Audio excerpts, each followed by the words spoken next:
dafa nga ne appel à candidature bi ñu doon wax ñoom bu ñu ko defar Ousseynou Ly dafa nga ne dina nekk porte-parole président de la République du Sénégal. kon appel à candidature bi poudre aux yeux. voilà donc je crois que tey ñun fondamentalement nañ leen fàttali seen i diggé xam nga le Elimane Diori Ousmane Sonko neen dafay def bilan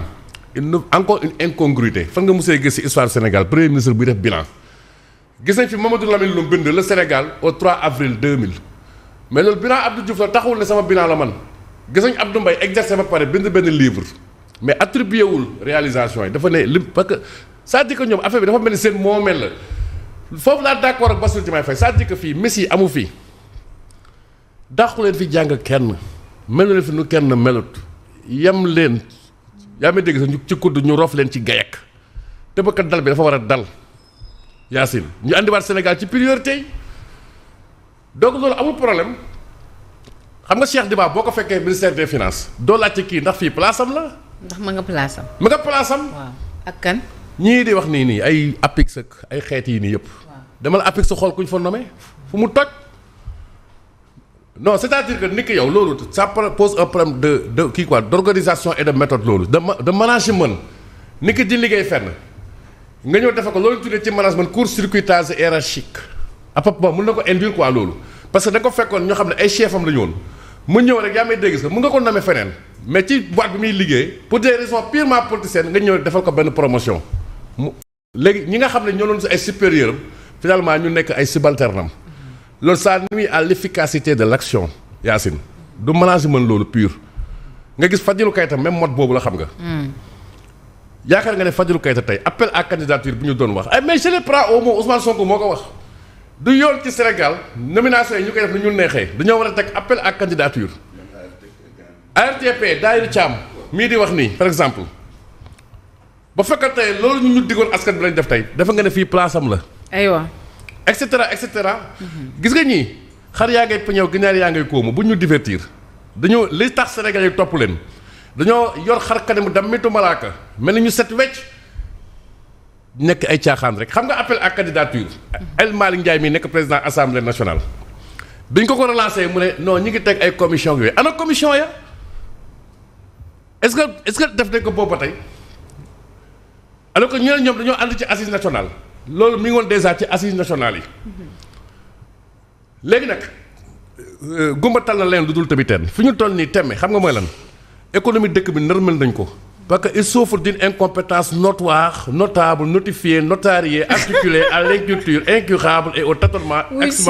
expérimental demuñ cëng demuñu ngaay lambu daj rek Simon ngi lay feelu foofu léegi fii ak weer benn institution bu créé bi comme Bank of America nee na bu ñu defu restructuration walla dina ñaaw man je crois que bi ñu ñëwee comme dañoo télé il faut rafet jëfit moom moo ko gën. ñu indi cette histoire de dette cachée nañ ko leeral. et foofu on interpelle encore monsieur le président de la République. autant bu dee gars yi ñoo ko def nañu rëq seen digg ba fekkatee li Ousmane Sonko wax dafa méngoowut ak dëgg loolu tam nañ ci jël ay sanctions man je crois que ce sont les priorités sur lesquelles il va falloir recentrer le débat. alors Pierre Simon ñu ngi lay nuyu bu baax a baax. di jégalu parce que soo ba léegi maa ngi ci biir kër gi nekk ci ay yite noonu la yaay chef de la rédaction may jégalu également auditeurs yi di nuyu sama gars yi Fofana Younoussa Thierno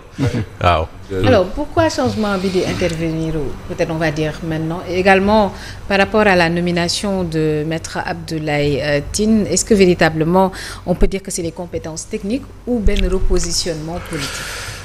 Bon peut-être à la fois les deux surtout repositionnement politique parce que Diomaye pour man dafa commencer amorcer benn tournant xaw ma nag kañ lay yegg parce que le président compte tenu de la pression politique noonu laa ko mën a jàppee bi nekk ci kawam parce qu'il faut le dire lui il n'est pas chef de parti. Chef de parti moo ko joxoñ ñu fal ko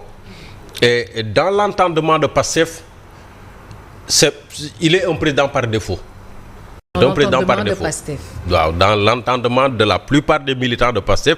Diomaye est un président par défaut maanaam moom moo fi ne moom lañ joxoñoon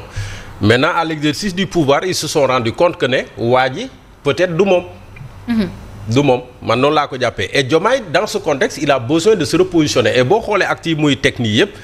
mais ça te dit que kii dafay am lu mu préparer lan lay préparer est-ce que élection locale yi dina ñamee peser wu avec la coalition Diomaye président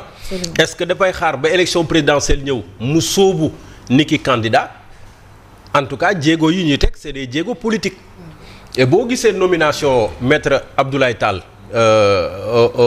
au poste de ministre conseiller porte-parole de la présidence mais ka fa nekkoon Ousseynou Ly je n'ai rien contre lui mais Ousseynou Ly il était plus digital qu'autre chose porte-parole président de la République Ousseynou Ly fu ñu ko dégg ci ban plateau nga ko gis peut-être boo amee it bëriwut mais un porte-parole il incarne un rôle boo xam ne c'est un rôle éminemment public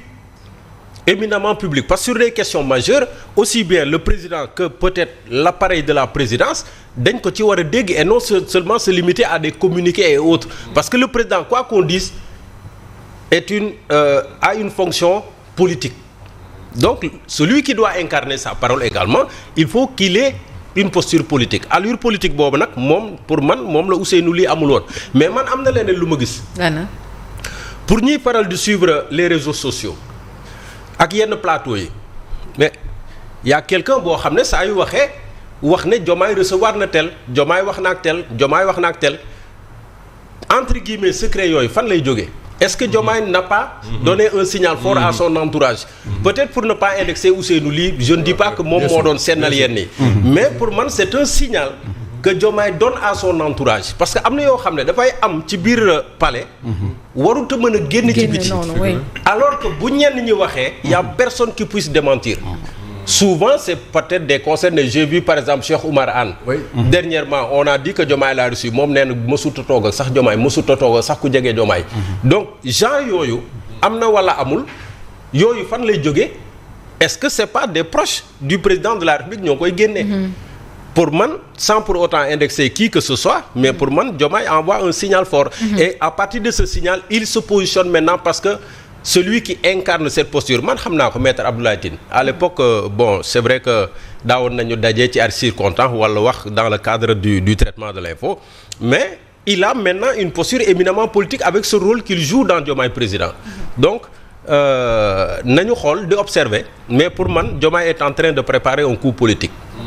waaw il se prépare mi ngi étaler ay tentacules si on peut le dire comme ça Mamadou vas-y s'il te plaît. man yow laa jox en fait. waa léegi man yow laa jox. waaw man am naa droit man léegi. sama maître bii nii ma kii ko ma jox sama maître ba pare xam nga. bu doon kàddu da ngay naan je passe. vas-y maître. waaw mais Yacine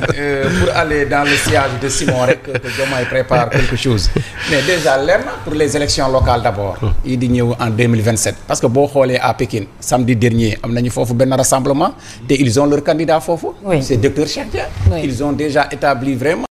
foofu am nañu organisation la coalition Diomaye la coordination est dirigée par l'ancien maire de Mbao nu mu tuddi ça encore si mooy kii Abdoulaye Pouy l'ancien maire de Mbao mooy coordonnateur Obama mooy coordonnateur voilà mooy coordonnateur coalition Diomaye dans le département de Pikine waaw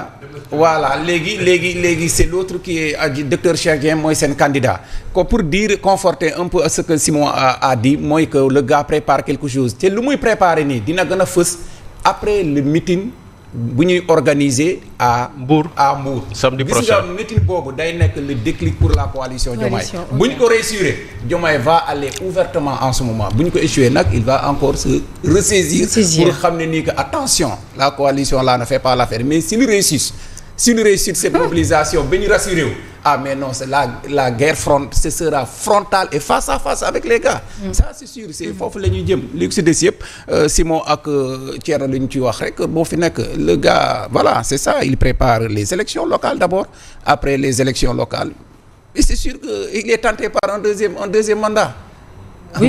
comme tous les présidents africains. Analyse politique boo laaj da lay ne sa dernière émission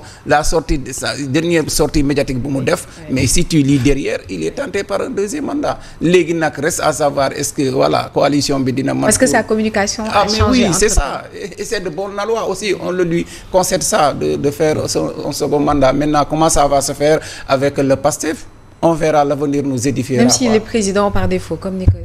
Mais oui ñoom loolu la ñu. ci li ñu wax waa ñoom la ñu jàpp mais moom nee na wax na leen ko le président de la République si poste la boo xam nomination la kii la boo xam ne aussi c'est un secret divin c'est une question de Dieu.